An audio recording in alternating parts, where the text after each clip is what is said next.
Oh là là là là, j'aimerais pas être à la place de Rihanna, elle est dans une de ces merdes en ce moment, elle fait polémique sur Twitter. Je vais vous expliquer pour quelle raison elle a fait polémique, sans plus tarder, let's go pour les news.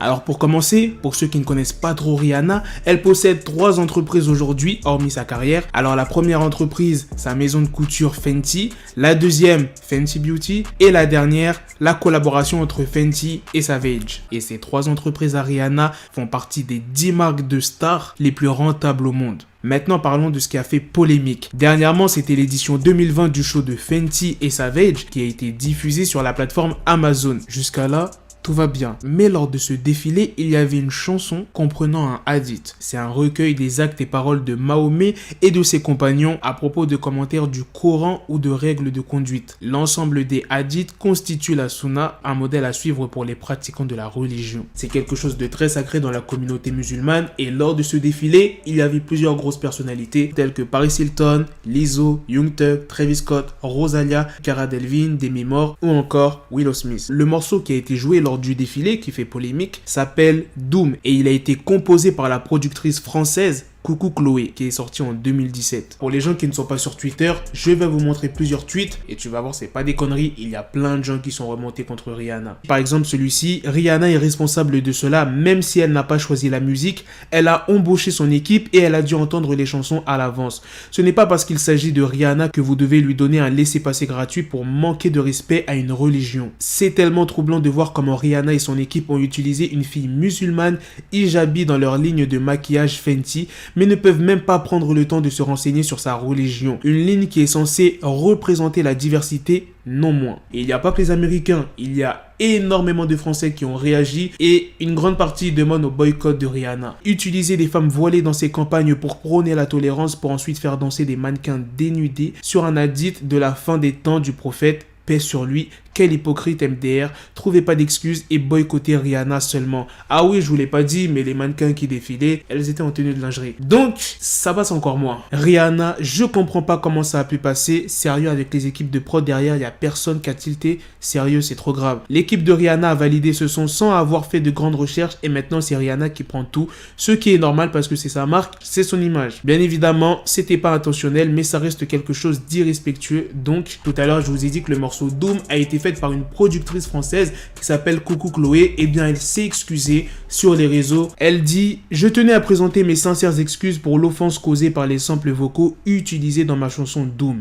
La chanson a été créée à partir de samples que j'ai trouvés en ligne. À l'époque, je n'étais pas au courant que ces samples utilisaient le texte d'un hadith islamique. J'assume l'entière responsabilité du fait que je n'ai pas recherché correctement la signification de ces mots correctement et je tiens à remercier ceux d'entre vous qui ont pris le temps de m'expliquer cela. Nous sommes en train de retirer la chanson de toute urgence de toutes les plateformes de streaming. Au moins celle qui a fait le morceau a eu la décence de s'excuser. Mais Rihanna, elle a toujours pas pris la parole. Elle s'est pas excusée, elle a pas parlé, rien du tout. Peut-être qu'elle va le faire dans les prochains jours, mais plus elle tarde et plus les gens ils vont être en colère contre elle. J'ai aussi une autre news pour vous sur Rihanna et son album. Rihanna s'est confiée dans une interview donnée à Association Press qu'elle voulait prendre son temps pour son album. Vous avez vraiment pas de chance les fans de Rihanna. Depuis 2016, elle a rien sorti jusqu'à maintenant en termes d'album. Lors de l'interview, elle dit quoi? Mes anciens projets ont toujours été très structurés. Je me suis demandé comment je me sens personnellement. Qu'est-ce que je vais pouvoir mettre dans cet album?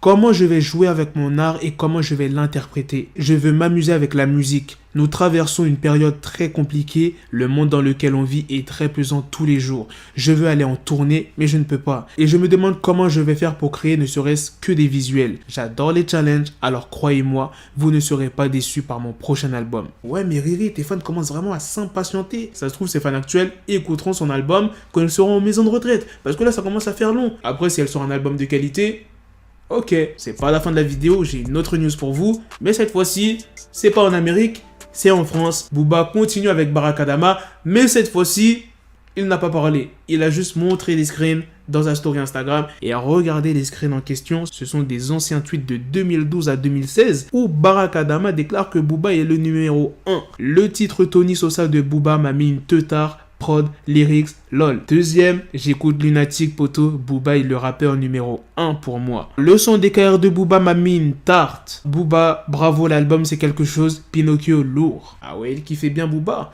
Dommage que ça a changé dernièrement, mais il l'avait dit quand il a clashé Booba. Ouais, avant, t'étais une légende. Même si Booba a montré des anciens tweets de Baraka Adama dans sa story Instagram, bah on savait déjà qu'il aimait un peu Booba puisqu'il l'avait dit, puisqu'il le considérait comme une légende. Enfin bref, je pense que cette histoire n'est pas prête de se terminer. Vous connaissez Booba, quand il attaque quelqu'un, ça se finit pas au bout d'une semaine, ça se finit au bout de 85 ans. Voilà les gars, c'est la fin de cette news, c'est aussi la fin de cette vidéo. Dites-moi dans les commentaires ce que vous en avez pensé de la polémique qu'il y a autour de Rihanna. Est-ce que c'est mérité, oui ou non? Mais avant de commenter, je vais vous montrer quelques tweets. Les non-musulmans ne comprendront jamais à quel point ça fait mal de voir qu'on insulte notre religion ou Allah. Ils croient que c'est une simple croyance qu'il faut accepter l'humour et les critiques et les insultes si seulement ils savaient que l'islam est vérité. Ceux qui défendent Rihanna, c'est que des non-musulmans. Toujours ceux qui sont pas concernés qui minimisent la gravité de l'acte. Pliez vos vessies un peu. Ouf. Moi je suis pas musulman, mais je peux comprendre pourquoi ils sont énervés. Si on insultait ta religion, est-ce que tu serais content? Non. Comme il a été dit tout à l'heure, Rihanna elle aurait dû faire des recherches sur cette musique. C'est pas vraiment sa faute à 100%, c'est un peu la faute de ceux qui se sont occupés du show. Ils auraient dû faire des recherches parce que à cause d'eux, bah maintenant Rihanna elle est dans la merde. C'est un peu la faute d'eux à Rihanna et à l'équipe qui s'est chargée du show. Dites-moi aussi ce que vous en pensez de la deuxième news sur Booba et Baraka Adama. Sur ce, on se donne rendez-vous très prochainement pour d'autres vidéos news. Prenez soin de vous la famille. Peace. Got the bezel, had to switch my schedule. On my dick, she Lego, never Lego. Him, I stuck up on me, so I call it Velcro. Killer, need my dinero pendejo. Him, my metro, if it's about the peso, like it's Go Diego, make it right on schedule. Got the pistol on me with the biggest endo bitches in the back, just like a fucking echo. Hey, that bitch told me you got pencil dick. She grip on my dick like a selfie stick. I got a big gun, I need help with it. To wet your babe up, Michael fell with it.